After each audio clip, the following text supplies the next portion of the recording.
ভারতীয় ফুটবলে এফএসডিএল এর ইতি, যেই অর্গানাইজেশনটা শেষ 15 বছর ভারতীয় ফুটবলের উপর রাজত্ব করে গেছে, ফুটবলটাকে চালিয়ে নিয়ে গেছে ভারতে, সেই অর্গানাইজেশন কিন্তু বিদায় জানালো ইন্ডিয়ান ফুটবলকে।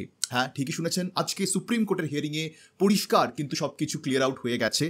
আইএসএল এর ফিউচার কি, ইন্ডিয়ান ফুটবলের ফিউচার কি, আমরা আজকে এই সব বিষয়গুলো নিয়ে আলোচনা করব। বাট সব থেকে ইম্পর্টেন্ট বিষয় যে আজকে যেই সব আলোচনাগুলো হয়েছে সুপ্রিম কোর্টে, এর পরে there is still a very very good chance যে ফিফা ইন্ডিয়াকে ব্যান করতে পারে, এবং এরই সাথে there is also a very very good chance যে আইএসএলও হলো না। কেন, কিভাবে, আজকে সব আলোচনা করবো এই ভিডিওতে। তো ভিডিওটা একদম শেষ অবধি দেখো, এবং কমেন্ট সেকশনে অবশ্যই তোমরা তোমাদের মতামত জানিও যে তোমাদের কি মনে হলো আজকে এই ভিডিওটা দেখার পরে। বাট শুরু করবো ফার্স্টেই যে আজকে সুপ্রিম কোর্টে হয়েছে এটা কি। তো সুপ্রিম কোর্টে আজকে কিন্তু পরিষ্কার করে এফএসডিএল এবং এআইএফএফ তারা জয়েন্টলি প্রপোজাল রেখেছে। এফএসডিএল জানিয়ে দিয়েছে যে আমাদের যে এক্সক্লুসিভ রাইটস ছিল ইন্ডিয়ান ফুটবলের উপরে, আমরা আমাদের হাত সেখান থেকে সরিয়ে নিচ্ছি, আমরা পিছিয়ে যাচ্ছি। তো কোনো রকমের রিনিউয়াল, কোনো রকমের রিনেগোসিয়েশন এফএসডিএল এর সাথে এআইএফএফ এর হচ্ছে না। 15 বছরের যে কন্ট্রাক্ট ছিল সেই কন্ট্রাক্ট শেষ করে দেওয়া হলো। এবং এটাও তোমাদের বলে দিই যে এফএসডিএল যেই পেমেন্ট আটকে রেখেছিল এআইএফএফ এর, সেই পেমেন্টটাও কিন্তু according to the clause FSDL AIFF কে দিয়ে দেবে, বিকজ তারা এই কন্ট্রাক্টটাকে এন্ড করছে। তো তারা কন্ট্রাক্টটাকে নালিফাই করবে না, they will respect that contract and they will pay the remaining instalment of মানি।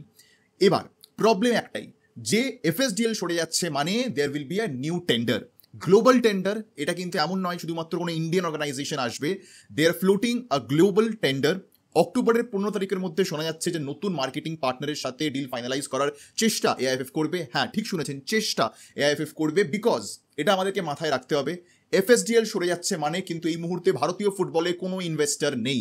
এবং যারা ভালো করে এফএসডিএল এর ফাইন্যান্সের বুকস দেখবে, in spite of them being backed by রিলায়েন্সের থেকে টাকা আসছে, তাও দে ওয়্যার বার্নিং মানি, কোনো রকমের প্রফিট নেই, হাজার হাজার কোটি টাকার ইনভেস্টমেন্ট, কোনো রিটার্ন অফ ইনভেস্টমেন্ট নেই। এবং সেটার পরেও রিলায়েন্স, যেহেতু রিলায়েন্স, তারা স্টিল কন্টিনিউ করে গেছে ফুটবলটাকে ইন্ডিয়াতে।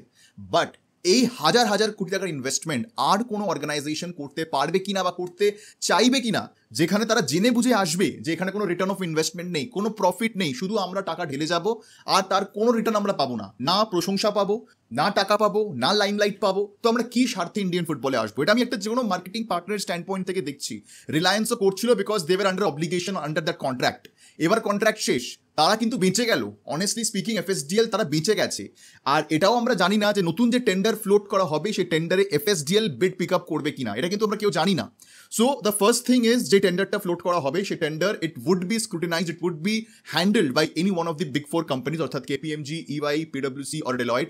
এদের মধ্যে যে কোনো একজন কিন্তু এই পুরো জিনিসটাকে সি থ্রু করবে। So there will be a transparency. But problem হচ্ছে যে আদেও কোনো মার্কেটিং পার্টনার আসবে কিনা, কোনো অর্গানাইজেশন আসবে কিনা ইন্ডিয়ান ফুটবলের বিড তুলতে। অ্যান্ড সব থেকে বড় কথা, যদিও বা কেউ যদি বিড তোলে, সেটা কিরকম লেভেলের বিড হবে সেটাও কেউ জানে না। The production cost might be bear minimum, মানে সেই আই লিগের সময়কার মতন অবস্থা কিন্তু আমরা দেখতে পারি। এবং এটাই চেয়েছিল বহু মানুষ যে এফএসডিএল চলে যাক, অ্যান্ড তারা নিজেদের পছন্দের মতন কিছু লোকজনদেরকে দিয়ে টেন্ডার ফ্লোট করিয়ে একদম নিম্নমানের কোয়ালিটিতে আইএসএল তো জানি না হবে কিনা, they might change the name again, but whatever be it. তো নিউ টপ টায়ার লিগ হবে বেসিক্যালি, এবং সেটাতে নতুন মার্কেটিং পার্টনার আসবে। যদি এফএসডিএল বিড করে and they win that bid, then ISL will return. যদি অন্য কোনো অর্গানাইজেশন আসে, তারা বিড তোলে, কত টাকার বিড তুলবে, কিরকম প্রোডাকশন কস্ট হবে, নোবডি নোজ। আইএসএল যেই বেঞ্চমার্কটা সেট করে দিয়ে গেছে, আদেও সেই স্ট্যান্ডার্ড অনুযায়ী কোয়ালিটি আমরা ইন্ডিয়ান ফুটবলে পাবো কিনা আর কেউ জানি না।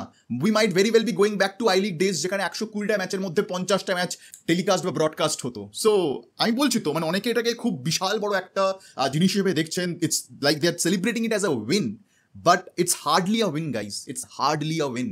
এটা রিয়েলাইজ তোমাদের করতে হবে। এবং সব থেকে বড় কথা, যে সুপার কাপ হচ্ছে সেপ্টেম্বরে, এটুকুন এআইএফএফ জানিয়েছে, তার ডেটসও আশা করছি কয়েকদিনের মধ্যে চলে আসবে।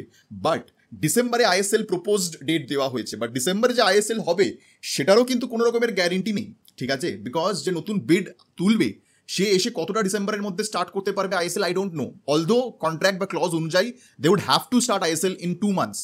সো দেখতে হবে যে অক্টোবর 15 তারিখের মধ্যে তারা কিভাবে কাকে ফাইনালাইজ করে, কে আসে, কে ইন্ডিয়ান ফুটবলকে নেক্সট এগিয়ে নিয়ে যায়। বাট এখানেও প্রবলেম আছে, আমি তো বলছি, মানে এই সুপ্রিম কোর্টের হিয়ারিংয়ে কিছু কিছু ব্যক্তিত্ব আছে যারা স্যাবোটাজ করতে এসেছেন, তাদের কোনো আইডিয়া নেই ফিফার ব্যাপারে। তারা লিটারালি মানে ফিফাকে কোনো চোখেই দেখে না। দে আর লাইক, আমরা তো ভাই সুপ্রিম কোর্ট, আমরা অন্য কোনো অর্গানাইজেশনে দেখবই না, আমরা যা বলবো তো আমাদের কথাটাই শুনতে হবে, আর কোনো রেগুলেশনস কাজ করে না। সো এরকম কিছু ব্যক্তিত্ব আছে সুপ্রিম কোর্টের উকিলসরা। তো কয়েকজন তো শুনলাম নাকি বলেছেন যে ভাই এরকম ভাবে টেন্ডার ফ্লোট করা যাবে না, যারা এক্সিকিউটিভ কমিটিতে আছেন, যারা এই মুহূর্তে পদ ধরে বসে আছেন, তাদের কাছে রাইট নেই লং টার্ম টেন্ডার্স বিড করে লং টার্ম টেন্ডার্স দিয়ে কোনো কমার্শিয়াল পার্টনার্স চুজ করা। সো নতুন কনস্টিটিউশনে নতুন ইলেকশনস হয়ে যে নতুন বডি আসবে, they will have to choose the new tender. এবার অনেকেই বলবেন যে ভাই ঠিক আছে, এখানে তো কোনো প্রবলেম নেই, ইটস ফাইন, বাট এটুকুন মাথায় রাখতে হবে যদি নিউ ইলেকশনস হয়, FIFA might see this as a third party interference. অর্থাৎ যদি নতুন ইলেকশন হয় and FIFA thinks of it as a third party interference, FIFA will ban India. অর্থাৎ মোহনবাগান গেল, গোয়া গেল, ইস্ট বেঙ্গল গেল, Indian women's team who are like very very close of qualifying to the FIFA world cup, they will lose their golden ticket. So তাদের স্বপ্ন গেল। মানে আমি এটাই বুঝতে পারছি না যে কারা যারা ওখানে বসে আছেন তাদের কি কোনো আইডিয়া নেই ফিফা লয়ের ব্যাপারে? অ্যামিকাস কিউরি যিনি বসে আছেন তার কি কোনো আইডিয়া নেই ফিফার ব্যাপারে? সো আই জাস্ট হোপ যে সোমবার দিন শোনা যাচ্ছে জাজমেন্ট আসতে পারে সুপ্রিম কোর্টের থেকে, বা হয়তো ডিরেক্টিভ আসতে পারে যে কোন পথে এআইএফএফকে এগোতে হবে। So 1st September is going to be a historic day, because ওই তারিখে either Indian football is going to a FIFA ban or Indian football is going to have its new constitution. whichever might be the case, ভারতীয় football আজকের দিনে দাঁড়িয়েও কোনো রকমের conclusion পাইনি।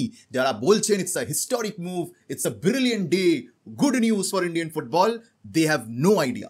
আজকে কিচ্ছু এগোয়নি। মানডে ইজ দ্য ডে, যদি ডিরেক্টিভ আসে আমাদের সেই দিকে নজর রাখতে হবে, এবং মানডের অর্ডার অনুযায়ী we will get to know first FIFA ইন্ডিয়াকে ব্যান করতে পারে কিনা, and by that time it will be very late.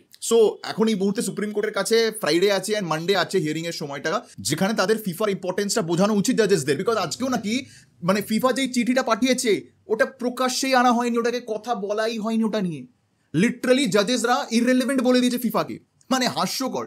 So either দেখো অ্যামিকাস কিউরি আছে কেন? টু এডুকেট দ্য জাজেস, বিকজ জাজেসরা সব কিছুর ব্যাপারে আইডিয়া রাখতে পারে না। Amicus curiae is a friend of the court, যার নলেজ আছে এই সব বিষয়গুলো নিয়ে। দ্য জাজেস are help by the amicus curiae. তো যিনি অ্যামিকাস কিউরি আছেন তিনিও কি ফিফার ব্যাপারে কিছু জানেন না? তিনি কি জাজেসকে বলতে পারছেন না যে ভাই তুমি যাই জাজমেন্ট দাও, make sure that FIFA does not ban India, make sure it is not treated as a third party interference? আমি জানি না, I am very very sceptical. এটা খুবই রিস্কি ব্যাপার, একটা জায়গায় আছি আমরা, ট্রাস্ট মি, খুব রিস্কি ব্যাপারে আছি। বিকজ ইলেকশনস হবে কি হবে না এটার উপর কিন্তু অনেক কিছু ডিপেন্ড করছে। ইন্ডিয়ান ফুটবল ধসে যেতে পারে মানডে যদি একটু এদিক ওদিক ভার্ডিক্ট আসে। সো আশা করছি যে সুপ্রিম কোর্ট ঠিকঠাক কিছু একটা জাজমেন্ট দেবে, সে ইন্টারিম হোক কি ফাইনাল হোক। Second of all, I really do hope যে বিড যে টেন্ডার, দেখো ওটার সাথে এটার সাথে কোনো সম্পর্ক নেই। ওই বিড আপনি আপ চালু হয়ে যাবে, ইট will B floated globally, October 15 মধ্যে সেটা ফাইনালাইজও হয়ে যাবে। বাট অ্যাগেন সেটা এই এক্সিকিউটিভ কমিটি ফ্লোট করতে পারবে কিনা সেটার ডিরেকশনও কিন্তু মানডে আসবে। তো মানডের আগে কিছু হচ্ছে না, মানডের পরে we will get to know what is exactly happening. খুবই খারাপ হতে পারে সব কিছু, আবার খুবই ভালো হতে পারে। সো তার আগে it's very difficult to come to any conclusion. But আমি আবারও বলছি, আই জাস্ট হোপ সুপ্রিম কোর্টকে কেউ অ্যাডভাইস করুক, দ্য অ্যামিকাস কিউরি যেন গিয়ে তাদেরকে বলুক যে ফিফার ban is imminent if you don't give a proper judgement. Last time ঠিক এই কাজটাই এরা করেছিল 2022 সালে, ঠিক একই রকমভাবে এরা ফিফাকে ইররেলেভেন্ট বলে ফিফাকে বলেছিল এরা থ্রেট দিচ্ছে, এরা কিচ্ছু করতে পারবে না, ব্যান করুক তো ব্যান করুক, আমাদের কোনো যায় আসে না। এইভাবে ওরা জাজমেন্ট দিয়েছিল। আলটিমেটলি সেই জাজমেন্টের জন্যই ফিফা কিন্তু আমাদেরকে ব্যান করেছিল, and they were then force to retract that. So already precedence আছে যে you can not take FIFA lightly, you can not take FIFA as an irrelevant body. Already precedence আছে এই same AIFF এর জন্যই। তাহলে কি করে সেটা সুপ্রিম কোর্ট এড়িয়ে যেতে পারে আমি জানি না। যেখানে প্রেসিডেন্স নিয়ে এত আলোচনা হয় সেখানে এই প্রেসিডেন্সটা কেন তোলা হয়নি, I have no idea. But Monday দেখা যাক কি হয়। আবারও বলছি, নাচানাচি করার কিচ্ছু হয়নি। আইএসএল ডিসেম্বরে হবে তারও কোনো গ্যারেন্টি নেই। The only guarantee you have right now যে সুপার কাপ সেপ্টেম্বরে হচ্ছে, that is the only thing that is confirmed out of everything.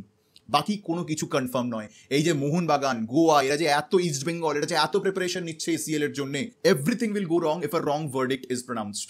তো দেখা যাক। আপাতত আজকের ভিডিও আমি এখানে শেষ করছি। আমার অনেক কিছু বলার আছে, আমি আনবো পরে কয়েকটা ভিডিওস এই ব্যাপারে আলোচনা করব। অবশ্যই কমেন্টে তোমরা জানিও তোমাদের কি মতামত, তোমাদের কিছু কোয়েশ্চেন্স থাকলে সেগুলো জানিও। আমি সেগুলো দেখে যদি মনে হয় আর একটা ভিডিও করতে হবে তাহলে করব। বাট আপাতত আজকের ভিডিও এখানে শেষ করলাম। দেখা হবে তোমাদের সাথে পরের ভিডিওতে। আর এই ভিডিও দেখার জন্য তোমাদের সবাইকে জানাবো ধন্যবাদ।